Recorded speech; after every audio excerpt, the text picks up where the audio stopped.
All right. So I know we're already going into the technical stuff. So let's go into the technical details of writing a book. I get this all the time. Do people write in Microsoft Word or Google Docs or something else, like when they write a book? Yeah. My blanket advice is write in whatever software that you already use, because this is like one of our most popular blog posts on self-publishing school is best book writing software. Yeah.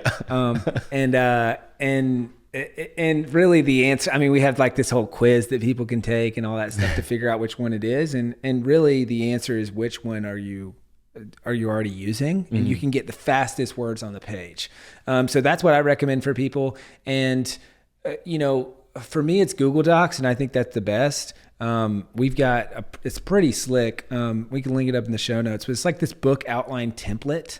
And it's you just press a couple buttons. It's a book outline template generator. You press a couple buttons and it spits out like a 25-page pre-formatted Google Doc that's like chapter headings, acknowledgement, copyright page, all that stuff, the title page, all that stuff already in. So it's like when you start writing, you're going to start with several hundred, if not several thousand words already in your book. And so it's like, because all the filler stuff. And so it's like, it feels more substantial and it's not like this blank cursor just blinking, taunting you to write the first word.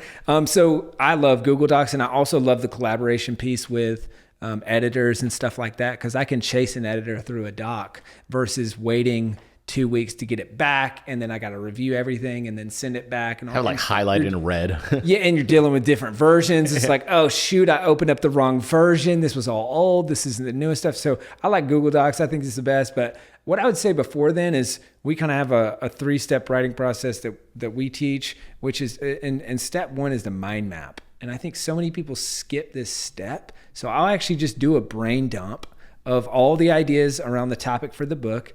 I'll mind map it, then I'll turn that mind map into an outline, which is step number 2, and then I'll use that outline to write the book, which is step number 3. And then basically, and it's, I mean, obviously more in depth than that, but then step number 3, I start chapter number 1, and I'll do the same thing, 10 minutes mind mapping everything I can think of on that chapter, 10 minutes turning that mind map into an outline for that chapter, and then I'll either spend 45 minutes to an hour and a half writing the chapter based on that outline, and repeat the process chapter by chapter, or I'll spend 10 minutes speaking that chapter for people who speak better than you write, and then speak that, basically repeat that one chapter at a time. And then I've got get that transcribed, and then, all right, now I've got something substantial that I can work with and pay an editor to do the editing, or do the editing or do the editing myself or whatever. But so that's kind of the process. So it's do that first and then work within whatever software that you're most comfortable with. Nice. Yeah, I did both of these in Google Docs, and it was super easy. I mean, they're admittedly only like less than 50 pages, so it's not that bad. But dude, that generator sounds cool, because the biggest pain in the ass was doing all the formatting. And so my trick for that was I hired people on Fiverr for like $40, like to get the good ones.